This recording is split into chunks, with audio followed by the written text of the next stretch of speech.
The following story shows some of the complications that can come out of innocent experimentation with the web.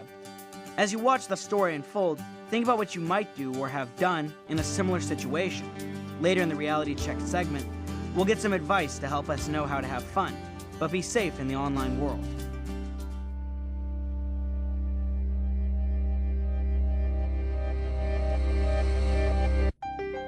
It just started out as something to do. It sounded like fun. Now I'm scared to death.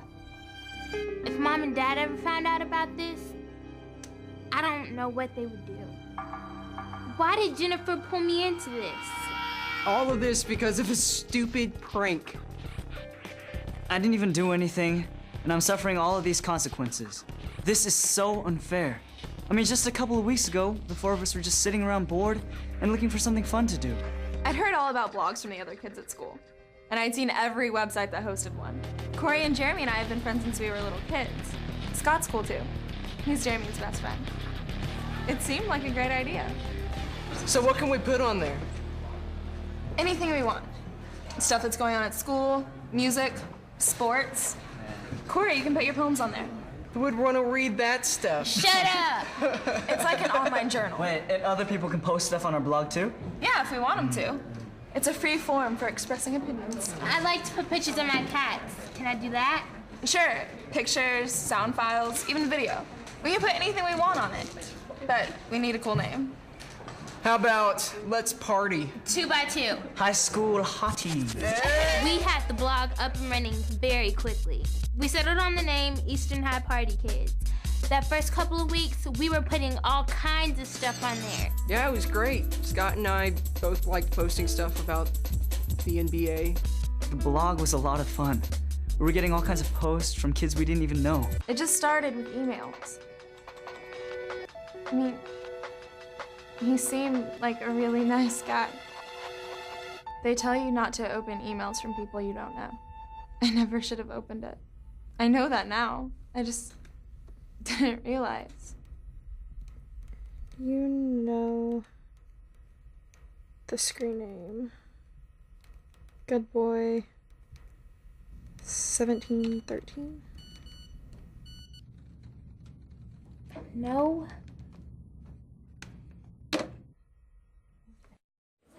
So how did this guy end up getting your email address? He just moved here, and he's a senior at Washington High. He searched for local blogs and put in the name of our high school.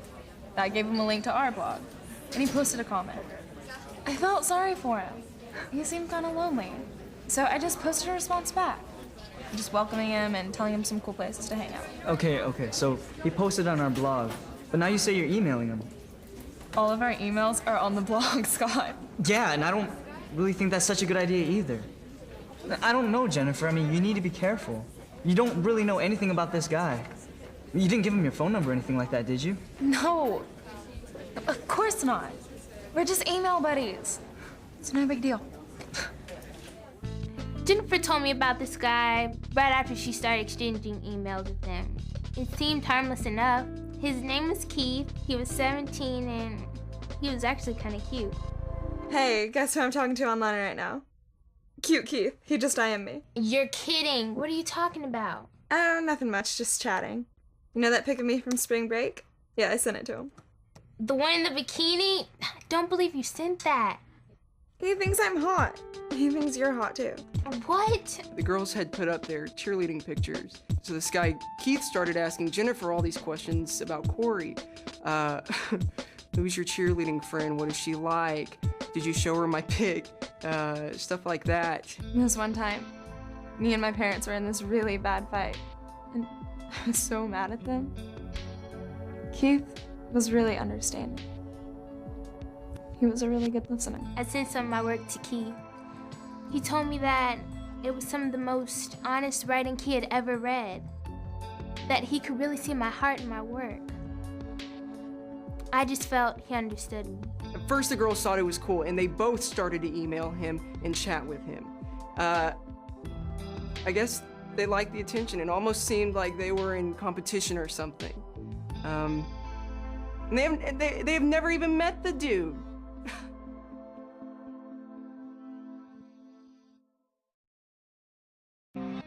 So the girls kept talking to this guy, even though both Scott and I told them it was a bad idea.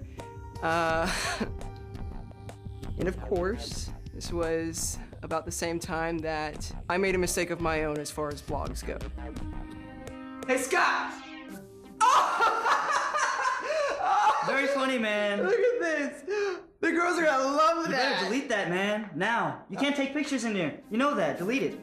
I know Jeremy was just goofing around. I didn't think too much of it. But I logged onto the blog later that evening, and there it was. It was just a joke. Jennifer and Corey even thought it was funny. Scott wasn't that happy about it. I didn't want all of them to be mad at me, so I just let it go. I had no idea what was in store. Well, Scott doesn't get along with his little sister Rebecca, like at all. And she was nosing around our blog, saw the picture, and busted him. She told his parents, told some friends. It was all over school. And the news finally got back to Principal Evans. I don't think the four of you realize just how serious this is.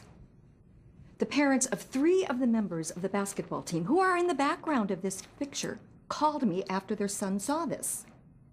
Now, I know you students like to take these pictures with your phones, but this school has a very firm policy as to where you are not allowed to take these pictures. Would one of you care to tell me where? Not in restrooms and locker rooms. Exactly. We have gone to a lot of trouble to make you students aware of the dangers of this kind of harassment and the consequences that taking pictures like this can have. I am assuming you took the photo. Yes, ma'am. I told you to delete it. And which of you posted this picture on the blog? I did that too. Jeremy, do you have any idea of the risk you were taking in posting this on the net? And do any of the rest of you have any idea how foolish you were in letting him do this? You not only violated a very firm school policy, but you jeopardized Scott's safety and the safety of the other boys by making this public. I guess I wasn't thinking, I just didn't think it was that big of a deal. I'm sorry. I'm sorry, Scott. Save it, man. So, what's gonna happen now? I mean, we took the pic off the blog, so that means it can't hurt anyone anymore. Well, I am letting your parents know today that you are all suspended from school for 1 week. I didn't even take the picture. Corey and I had nothing to do with this. You failed to report it, Scott. That makes you just as much a part of this. And you 2 girls knew the details of the situation and also did nothing. That gives you just as much responsibility. That's the way it works. As for taking this picture off the blog, it doesn't make a bit of difference. This photo is in cyberspace now. It can turn up anywhere. Principal Evans was right. Then about 2 weeks, Scott's picture was actually posted on an adult website with all these other pics of young guys. Scott's parents had to get involved with getting a lawyer to contact the website and demand the photo to be removed.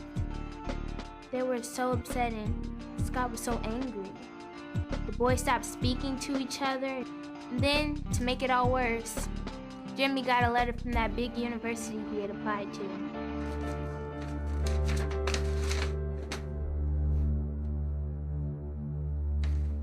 Well, I guess you can plan on going to City College this fall instead.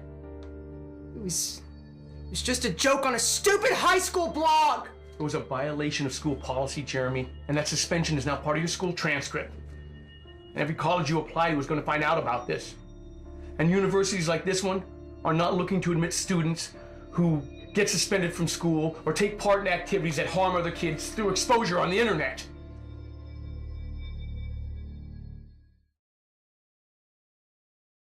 We shut down the blog after that business with Scott's pic. But Corey and I kept in touch with Keith. Everything seemed okay. Until... Hey, Hey. can you see me okay? Yeah, can you see us? Yeah, you both look hot. You look different from your picture. Really? Older. Laugh out loud. You're 17, right? Well, a little bit older. Not a problem, is it? How old are you? 21. When was that picture taken? High school. You said that you were a senior at Washington High and that you were 17. You've been lying to us all along. Not a problem, is it? Never mind. We have to go. Our parents are home. Talk to you later? Gotta go.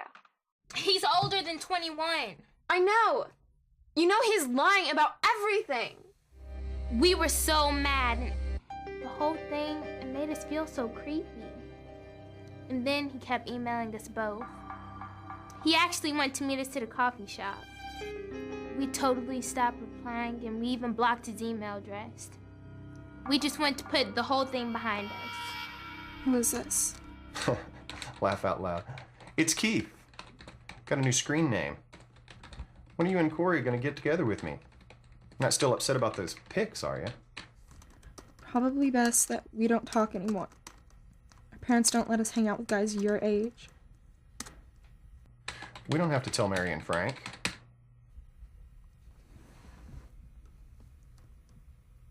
How do you know my parents' names? You'd be surprised how much I know about you. Don't think your mom and dad would be too happy to know what we've been talking about, this kind of stuff. I mean, the stuff you've told me about your parents, or those pics that you sent me. I'm sure that Corey's mom and dad would feel the same way. This isn't funny. Keith, if that's even your name. Why don't I call you on your cell phone and we can talk about it? Maybe we can make plans for that meeting. I'm not giving you my cell phone number.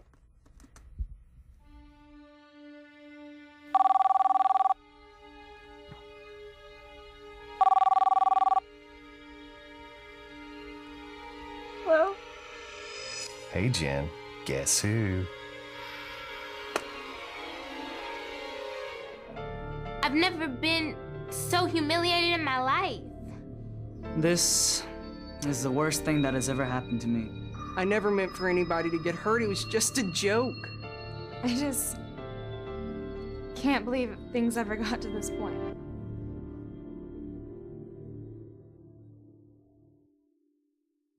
Jennifer, Corey, and their friends have just learned firsthand a few things about the realities of using the internet. It is really cool, and you can do a lot of great things with it, but it can be dangerous too. So here's the deal. When you use the internet, remember that anything you put on it, no matter how private it may seem, can easily become public. And once you place something online, remember that you can't take it back. Pictures, information about yourself, or your friends or family can go places and be put to uses you can't control. Don't reveal real-world information like your identity or address or other personal information unless you are absolutely sure who you are sharing it with. Next, know who you are talking to. Don't respond to any message that is inappropriate. If your internet pal starts to get weird on you, cut off the communication and keep it cut. And finally, there's a lot of stuff out there on the internet that can harm you, even if you're just looking at it. Pornography, for one. It may seem a harmless way to see some interesting stuff, but porn is addictive and can hurt you. It gets in the way of healthy sexuality. It can pull its users away from real people and real relationships that truly matter as they grow up. Just remember this. The internet is not necessarily evil or good by itself. Used properly, it can be a great tool. Make sure you know how to do that and keep the internet a safe place for you and your friends to be.